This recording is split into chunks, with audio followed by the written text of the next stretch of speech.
would like to go to the second biggest fear that we got in the stories, which is the fear of being judged by anyone else, like by those who know us. Those are the ones that scares us the most. We're not really afraid of the people that we don't know. That's fine. We don't know them, but the ones that we know, that live around us, and they're gonna think like, what is she trying to do, or what he trying to do? Like, he's not gonna. Who does she think she is? Oh yes, who does she think she is? I think it's a big one. And let me see if I can find, like, someone says, I'm afraid to show my face, put the face on, like, or I'm afraid to get judged by people that are close to me. Yeah. That's actually very scary, I guess. I've never had this fear, so I don't feel like I can be as empathic as I could if I did have this fear, but I can see how bad that must be. Right? So how do we deal with that? This fear of being judged is very, very painful, but also something that a lot of people experience in silence. Right. Rarely anybody speaks about it, but so many people feel it. This feeling of being judged, this fear of being judged and not being accepted, because our need for acceptance is so deep within us. It's like really not a mindset thing. This is a biological thing. You would have died if the tribe hadn't accepted you beforehand. I mean, children who were like in old cultures, children who were not accepted by their father would simply die because they didn't have a community that would take care of them. Wow. So this is deeply ingrained in our biology. And it's so easy for people to just say, well, don't think about it. But it's not that easy. No, you can't just dismiss your need to be accepted. But the thing is, when we fear that we are going to be judged, we are mostly fearing to be judged because we are already judging ourselves for something. Because if we talked openly about it, in most cases, we would realize that people would not judge us for that. But the shame around it, the feeling of guilt that you feel this way, but also that you think about doing something that you fear you might be judged for, it leads to a taboo, it leads to a silence. And this makes people kind of captured within their mind. And most fears of judgment are not actually ever going to happen. So what I think in most cases people have to ask themselves is like, if you feel this fear of being judged, what are you judging yourself for? What is the fear behind that fear of judgment? Like, if you want to do something, what if I fear what do I fear that people are going to say? And if then I realize, okay, I fear, for example, I don't know, do you have an example by somebody? Well, I had a lot of students say, like, I'm afraid of what people are gonna say behind my back. Or one other big one was, I'm afraid of my boss seeing me, because that's a new business, right? Okay. So that's another big one that I'm used to hear all the time. Like, what if they see what I'm doing and they fire me or something? That's the okay. Well, these are two things. The one thing is emotional. Yeah. The other thing and relational. The other thing is like real consequences. And this is, so this is, again, if you ask this question because you know that your boss would fire you for doing something like this is like a smart question to ask. This is a consequence that you need to deal with if it would happen. Yes, of course. But the fear of being judged because people might talk behind your back is rather a fear that is not going to affect you in any way more than emotional. Like, this like sounds belittling, but it's not. It's really, really not. I would ask myself, well, first of all, do I have the experience? Are the people who I associate with really people who talk behind other people's back?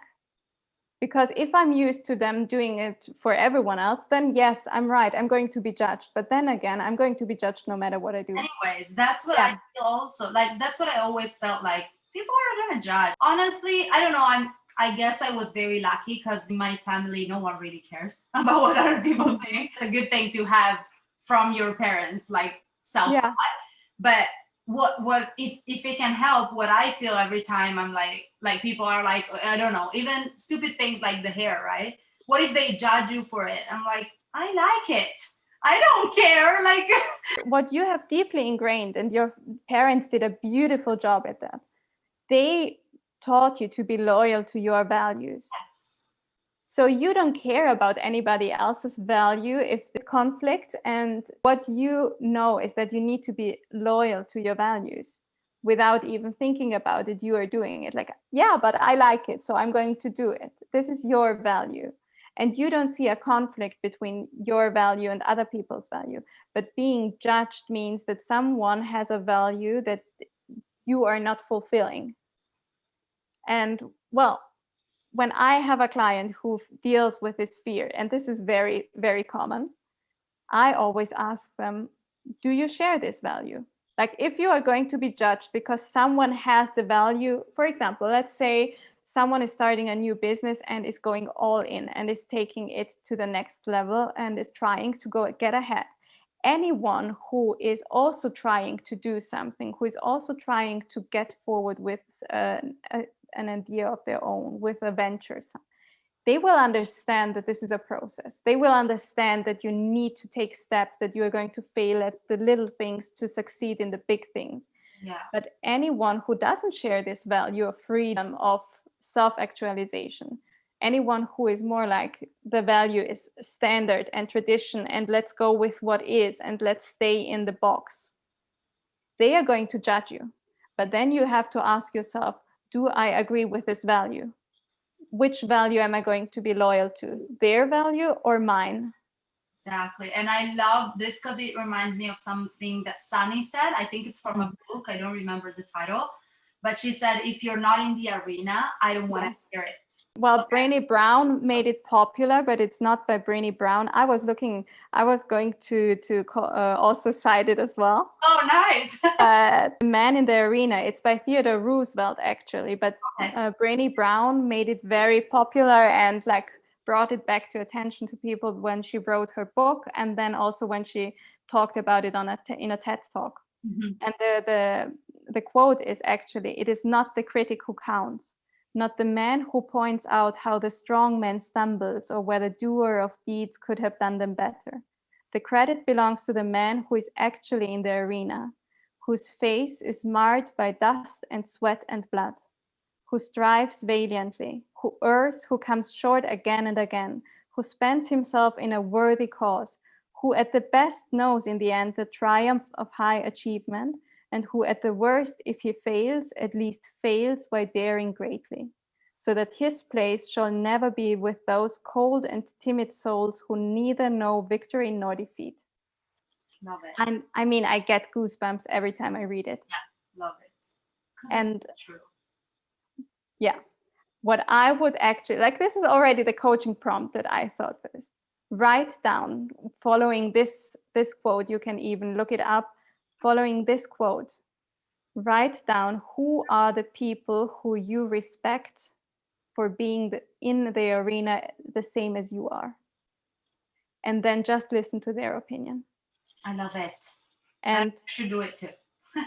write it down on a piece of paper. Take the paper, put it in your bag, and whenever you are somewhere where people talk about something and judge someone else who is doing the same thing that you are doing or something, just go to the toilet, go to the restroom, take out the paper and look at it. Is this person standing on this list? If the person is, then okay, maybe you have to listen to her or him. But if they are not, just like dismiss it, let it go. Yes, we need to give value to things said and people that actually deserve that. And I agree with that. Sometimes I don't fear judgment, but I do get heated when people judge me and they don't know what they're talking about. So I have to work on that and just dismiss it, for example. That's kind of the same thing. It's like, it's not fear, but it's anger. Yeah. And that's not okay either if that doesn't make sense, if you don't want to hear it, if they're not in the arena. Yeah. And so if you don't need to hear them, it doesn't make sense to hear them, then let's not. To stay in your artist metaphor, if someone who is just watching like reality TV and has never ever thought about art, appreciated like nature, and really really dug deep into appreciating music and anything that is creative, like if they went somewhere and looked at a masterpiece, I don't know, I mean, Leonardo da Vinci, Albrecht Dürer, whatever you take, if they looked at a masterpiece, they would never recognize it. Yeah, that's true. But you would never listen to them. You would never say, okay, well then let's close the museum because this one guy said it's not worth it. Like, no, you would of course say, okay, they obviously don't know what they are talking about. So yeah, so I love your prompt, and just you guys, I'm gonna do my list. So you guys make that list if you want. I'm gonna do it, and I'm just gonna hear the people in the arena. I love that sentence. Listen to the people in the arena. Yeah, and dismiss the others, I guess.